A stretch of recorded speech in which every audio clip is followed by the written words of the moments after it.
Hello everybody and welcome to another list video. Daniel, how are you doing? Really good. How are you? I'm good. I'm excited to do this one. This is 3 deck building tips that we never thought we'd give.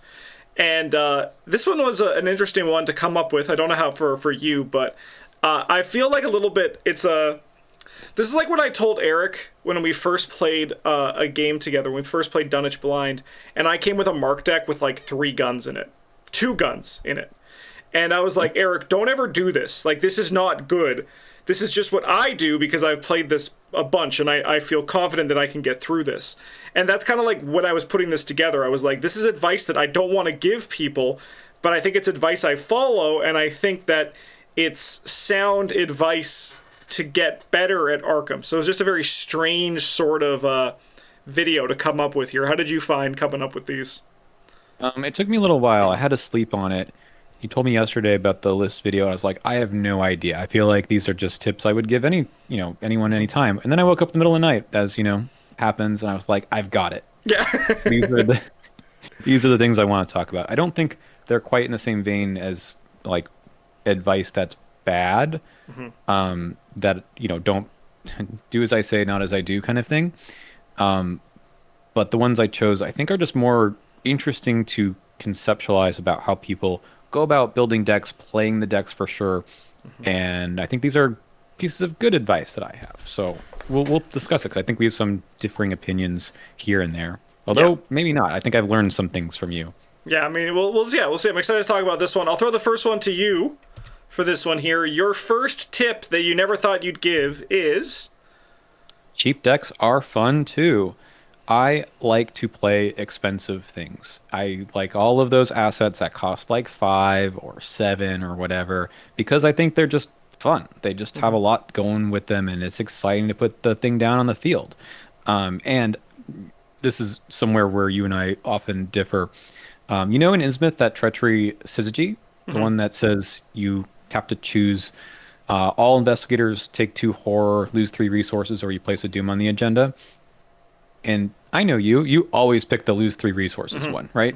Yeah. And I was playing with someone recently, and he picked it twice. And I'm sitting in my hand with a 7 cost asset, and I lose 6 resources for no good reason. Yeah. I'm steaming. Not actually mad, Yeah.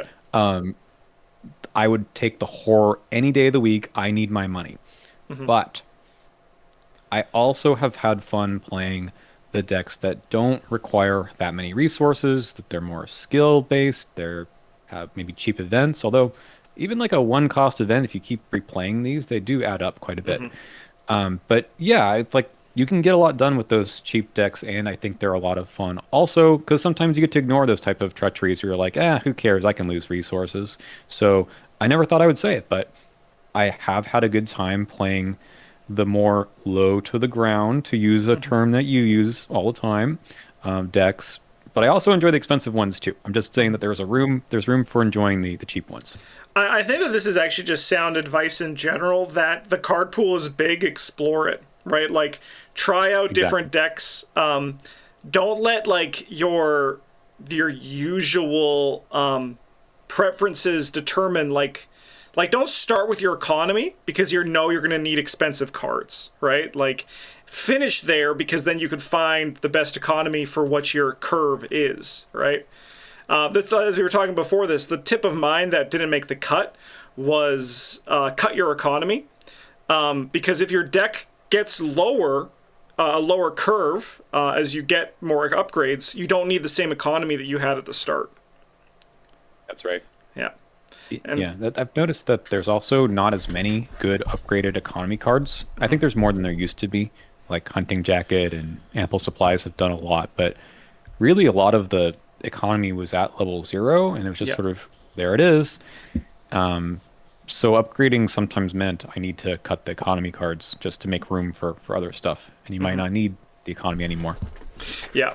And I think it's good that economy is at 0. I think it's like the glue. Glue should be like not broken, but just like efficient and just like gets the job done. So, yeah. All right. Anyway, that's me. Let's go to my first one here, which is don't save your XP. This is something that we have said a lot on this channel, where don't be afraid to save your XP to buy an expensive card. This isn't like a blanket statement, which is like never save your XP. Like, if I'm trying to buy the Red Clock 5, right? I'm going to save my XP for the Red Clock 5. Well, actually, what I'm going to do is I'm going to take in the thick of it, not spend it, and then get it in the second scenario. That's what I'm going to do. But let's just say in the thick of it didn't exist. I would save up for it then.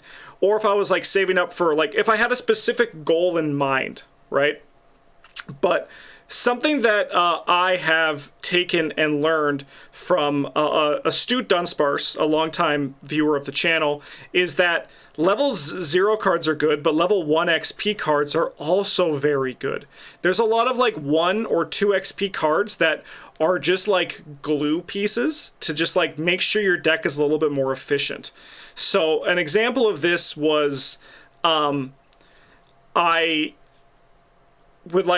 this Lily Chen deck that we're playing through the Drowned City. And between scenarios, I had experience left, and I was like, I could save this to buy something down the road, or I'm just looking at this Evidence 2, and I'm like, well, I have Evidence 0 in my deck, why don't we just, like, make it better? I think it might be Evidence 1, I don't know the exact number, because the card's, like, there. But another thing is, like, in this Skids deck that I'm playing with you, we're recording it, but it's going to be starting on the channel coming up in the near future, so I don't want to give too many spoilers. But I'm just buying stuff that just makes my quality of my deck go up, like, in value. It might not be 100% regarding to the deck's plan, but, like, for example, like, grabbing a Garrote Wire early just because I had, like, the XP left for it, gives me another weapon and gives me some more consistency, right? That one helps, of course, with the weapon plan, but if it's just a card that is going to make the quality of your deck somewhat better, there are a few level 0 cards that I do want to keep in the whole time, but overall there are some that I want to just, like, make better, and that's where I've been finding some success with it. I don't think this is for everybody. This is not, like, just, like, always the case, but I've stopped saving XP, and I've noticed that my deck has gotten better because the cards are good. And on top of that, there's a little, like, asterisk on this one, which is don't be afraid to cut XP cards you've already put into your deck, which is something that I've also been doing, where I'm like, this one's not working that I put in. Let's just rotate it into something else. Yeah, just get rid of that surprising find. Yeah, exactly, right? Burn it. Garrote Wire must be the Leo deck, right? Yeah, it must be the Leo deck. I'm mixing things up. They're all rogues are the same, right? Even when they're guardians. Yes, yeah. Yeah, because the Skids deck is current, you're right. Yeah. This is... I don't agree with this, but maybe I do to some extent. I like to save 1 XP. If I'm not doing enough with the upgrade, I save it. But I think it also is a kind of a game day decision of, like, how is the deck doing? What am I trying to do with this deck? And it's not just like, what are the things I'm saving for, but does changing out a card to put in a 1 XP card or even a 2 XP card, is it actually changing the consistency or what my deck's just doing in general? And if it isn't, gonna help, then I'm saving the XP. So I frequently save 1. Because contrary to Astute Dunsparce, who, by the way, I had no idea was named after a Pokemon. That was a thing I learned recently. Yeah.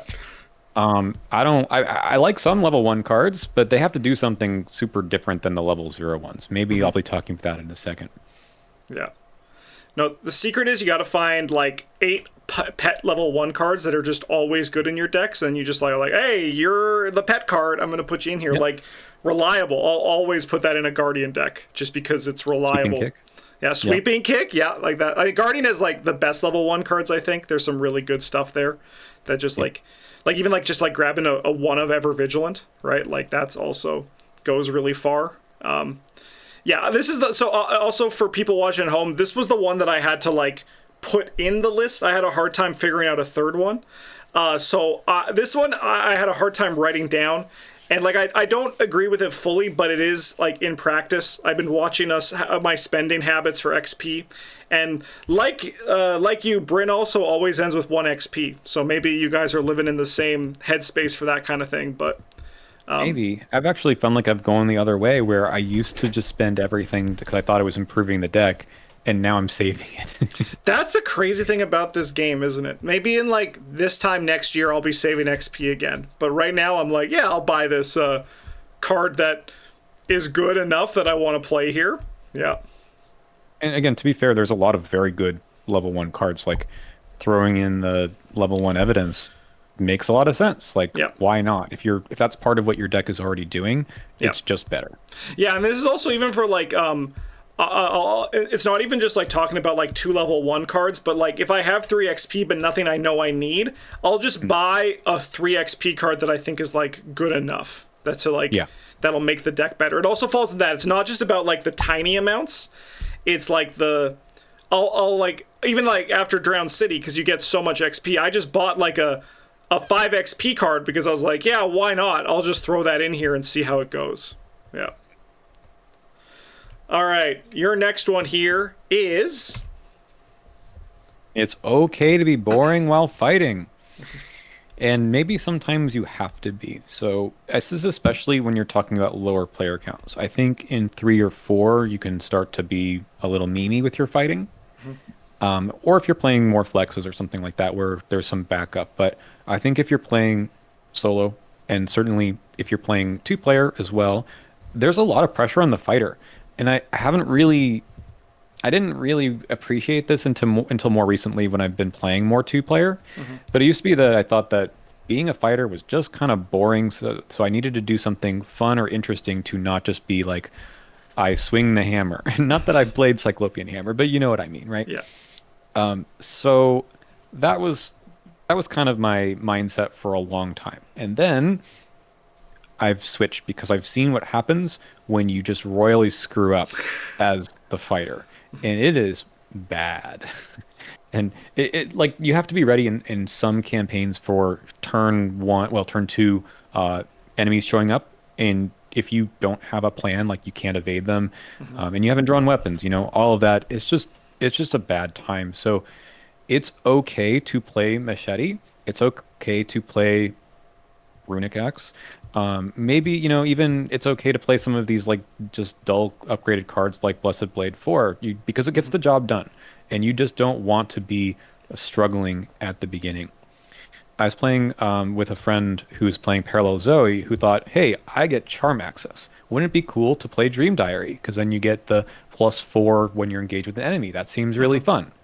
But the reality is that fighters don't really have the luxury of doing the whole research shenanigans in the first scenario, especially when it takes a lot of actions, right? You're playing an action to get the Dream Diary down, take an action to get the card. Got to do this over and over again until you succeed by 3. And let me tell you, what's better than playing a book asset as a fighter? It's playing a wolf mask. Yeah. Play that first, get your weapon down, then later on you can worry about these other shenanigans. But I think people can get very much distracted by cool, shiny objects when you're a fighter because you're otherwise bored, and then you just fail miserably. So It's a big part of the reason why people want like campaign mechanics to hurt seekers more. I'm going to say seekers, but investigators more. Like an example of this is the Tekalilis in Edge of the Earth, where your seeker is like going into the final scenario being like, I have 1 Tekalili in my deck and I've gotten maybe 4 in the entire campaign. And your fighter's like, I got 8 Tekalilis in my deck and I've had to slog through 30 of them, right? It's like, you have to do that while also like making your deck functional in a way that like a clue getter can just like spend the time to get the job done. This also goes to that Lily deck I'm playing through Drowned City currently on the channel. That's a Clover Lily deck, which is not really what you expect to see from Lily Chen, and it's working. And I think it working as good as it is a testament to the fact that you can kind of do whatever you want and get clues, right? The game isn't going to really breathe down your neck to... Like, the worst thing that happens if you don't get clues is you lose after 16 turns. The worst thing that happens if you don't fight enemies is that you're going to die in like 5 turns, right? Yeah. Like, the timer is a lot shorter for a fighter. And I think that this is great advice that it's like okay to be boring while fighting, sometimes even necessary, but try to find the fun in other parts of your deck is kind of like Yes. where it comes into. This is why 100%. I like Runic Axe, because you can do like I did a build with it where I had the choose multiple and I chose the clue one 3 times, right? Like that's fun stuff to try with it, but still gives you the foundation of a very boring foundation, but you try to find the fun with it. So I'll also add that this is true of true solo. I know you don't play it as much or haven't in a long time, but I've been doing this fun series with packs on my channel where we're playing Nathaniel Cho solo using crowbar instead of the boxing gloves, just to kind of meme around a bit. And every time that we've miserably failed, it's because of enemies. Yeah. And you'd think that playing Nathaniel Cho, that shouldn't be a problem. But it's not just that there aren't boxing gloves. We have to just make room for getting clue stuff in the deck. And we've never had a problem getting the clues. It's just that sometimes we get 3 enemies in the first 3 rounds and we haven't found enough events, or I guess the boxing gloves would help replenish them. And then you're just doing these basic fights over and over again, and that really gets you behind. So that's true of 2-player as well. But I think in solo, you're always thinking, how do I get the clues? And you have ways to do that. There just aren't that many clues on the board, and there's so many ways to get them, whether it's events, whether it's different assets. There's only so many ways to fight. And if you are trying to staple together 3 different cards just to do 1 damage, like that's probably not gonna cut it. Yep. So it's okay to do the boring thing just to not fail. Yeah, 100%. All right. My second one here is you don't always need an ally. So this is going to sound like sacrilege. And I think it's because a good foundation for when you're learning deck building that we've said on the channel, and I'm sure you've also told people when you were giving advice, which is look at your main slots. Hand, accessory, ally, and then if you're a spellcaster, look at your arcane slots, right? And find something for those slots, because with the allies, they're all very powerful and you're very unlikely to miss. But I'm going to be talking about Lily Chen again. She's actually all my examples here. She was also that deck with the Runic Axe where I did it 3 times, but these are all different decks. But I remember ages ago I built a Lily Chen deck and I finished it up. I shuffled the deck, I started playing the campaign, and then about halfway through I was like, I don't have what ally did I put in here? And I looked at the deck and then just somehow I didn't have an ally in there. And I was like, oh, that's not good. Like I need an ally. Like I need an ally. But then I won the campaign. I actually didn't feel the stress of not having an ally.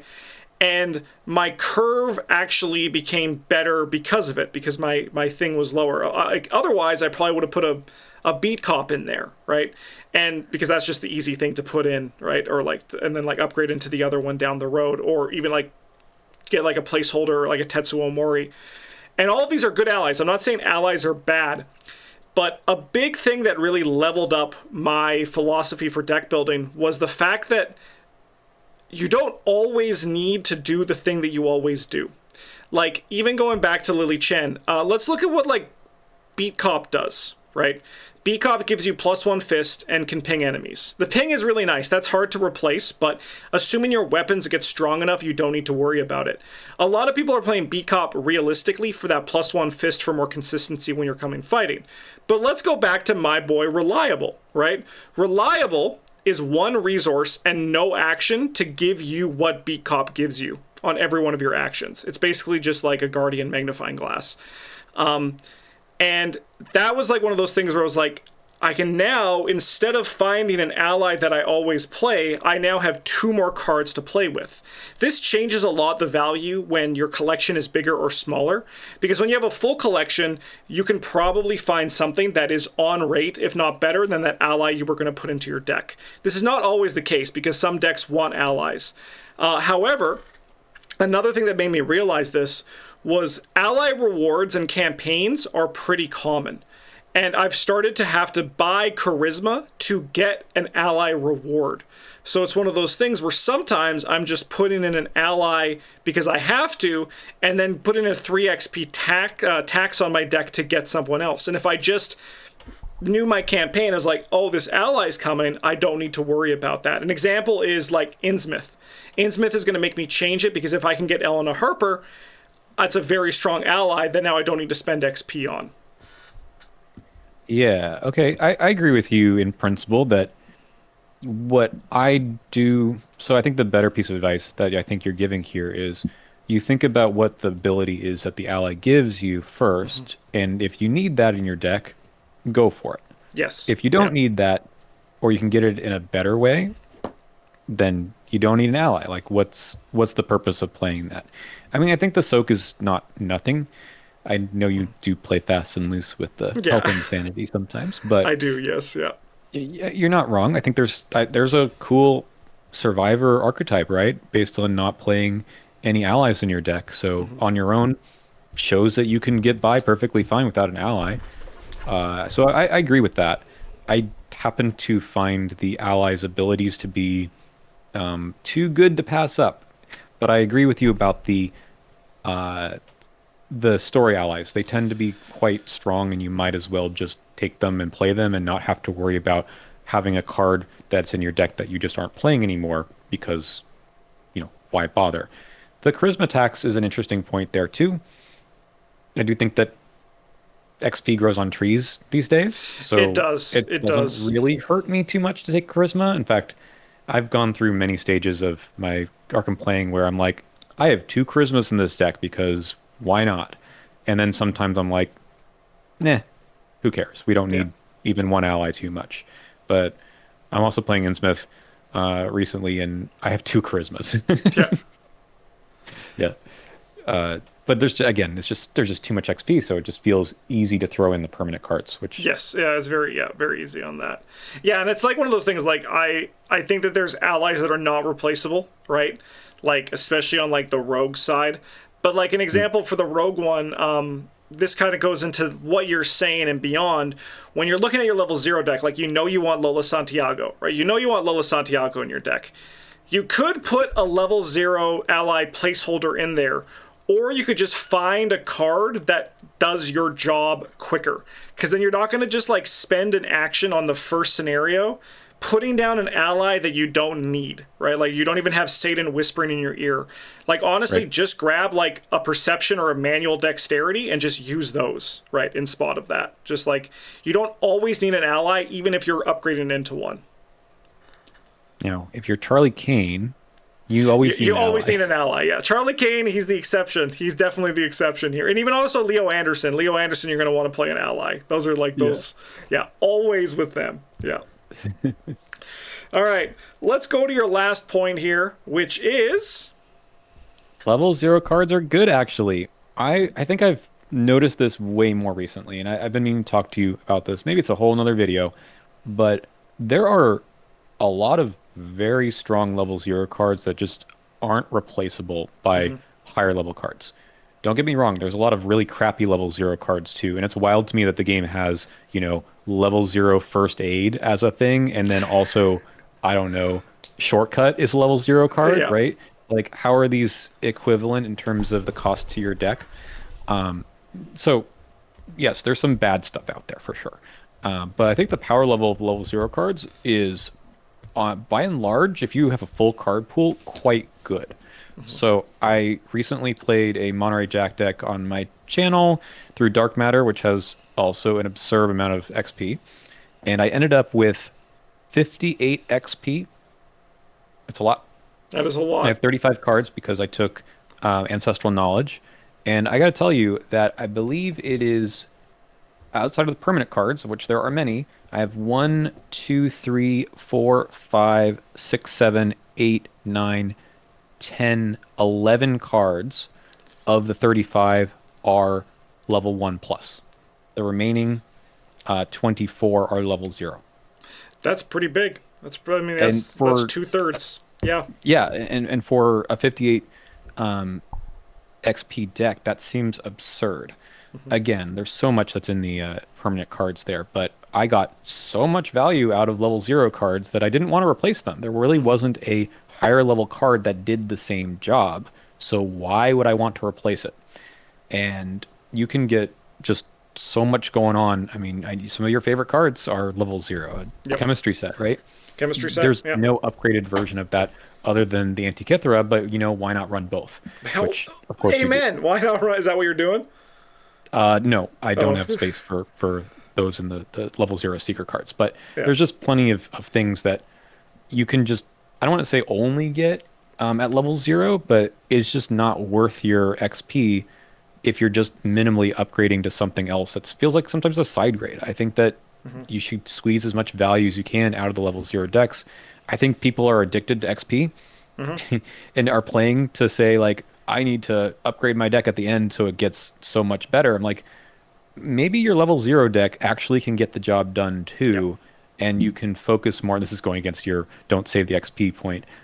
I like a lot of level 5 cards because they just do way more. Yep. So the value of something like the Antikythera is insane, right? Yep. This card is incredible, but I want to save my XP or spend it all if I have it on something like that and let that increase the power of my deck. I don't need to spread it across the entire deck. Now, this is Seeker, right? Seeker Rogue, where I think you can get away with that kind of nonsense better because the card draw is so good. I think in someone like a Mystic that doesn't draw as many cards, you're not as likely to run into all of your goodies during the scenario, so you might want to spread out your XP a little bit more. And I think Mystic also suffers from the fact that so many of their cards upgrade, right? So Yes. level 0 Shriveling is not as good as level 3 Shriveling. Like No, that's not yeah, a not at all. so I think this may be different class by class, but Hmm. I've found that I can squeeze and I want to squeeze as much value as I can out of those level 0 cards for as long as possible, and then have really crazy good level 4 and 5 cards that you don't otherwise get access to unless you have that as your main class. So Yep. I'm taking advantage of the cards that way.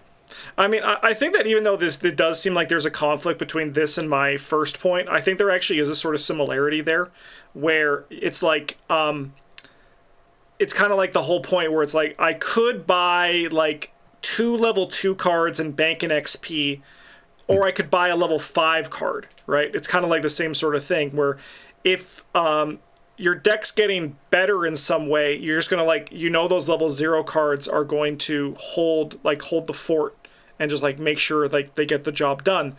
I love level 0 cards. You know that about me. So much so, like I think the most a big piece of advice we give to players when they're building a deck with limited level 0 spots, like Monterey Jack, Lily Chen again, those 5 splash cards that you have in your XP color, make sure that they're gonna be in your deck from the beginning to the end. Or like you do not want to waste those 5 slots because level 0 cards there are a good number that stay at rate in scenario 8, right?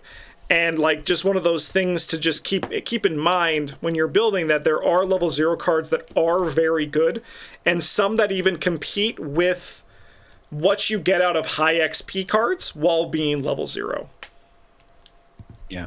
I think we'll talk about the economy in a second, but even when you think about Rogue, the level 0 Rogue economy cards are incredible, right? Mm-hmm. The fact that Hot Streak 4, right, gets you 7 resources, no questions asked about that. It's a core set card. It's good that it's there.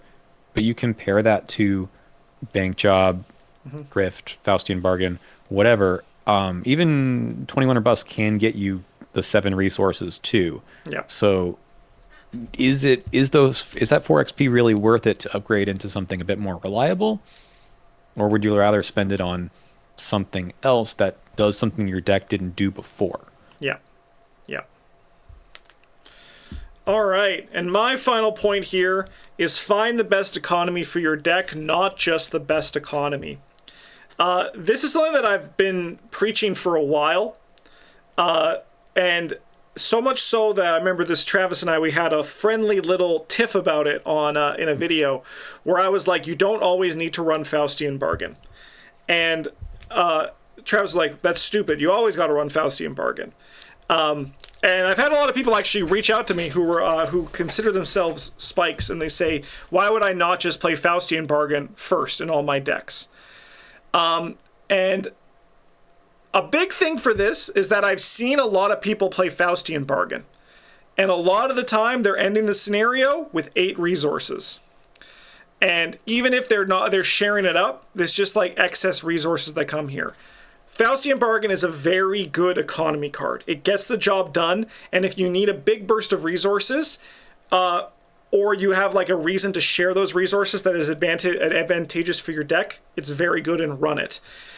But if your curve is low, and you just have the ability to find other ways to get get your resources, do those instead of Faustian Bargain. An example of this is Thieves Kit 3 and Thieves Kit 0, right? Where they're just going to give you resources for winning the game, like how Dr. Milan does. So now, with, for example, if you look at Thieves Kit and Faustian, for 1 action for Faustian, you get your 5 resources. That's really good. For Thieves Kit, you can play your Thieves Kit for 3, and then immediately you can start getting resources back while winning the game. This is also why I'm such a big fan of cards like Watch This, because that's just 6 free resources. Like, yeah, you can auto-fail it, but just, like, don't, right? Like, just, like, look at the odds and the whole thing. You're just going to, like, auto-fail 1 out of 16 on average, right? But even then, that's, like, the low end of the average. Like, it's how things go for that. But, like, in that same sort of thing, for that one action... with Faustian Bargain, you got 5 resources. But with Watch This, for example, you got 6 resources, but you also got a clue. Maybe something else happened. Maybe your economy is, with ways like Nimble, also movement, right? Like, those are the things. You put those things together.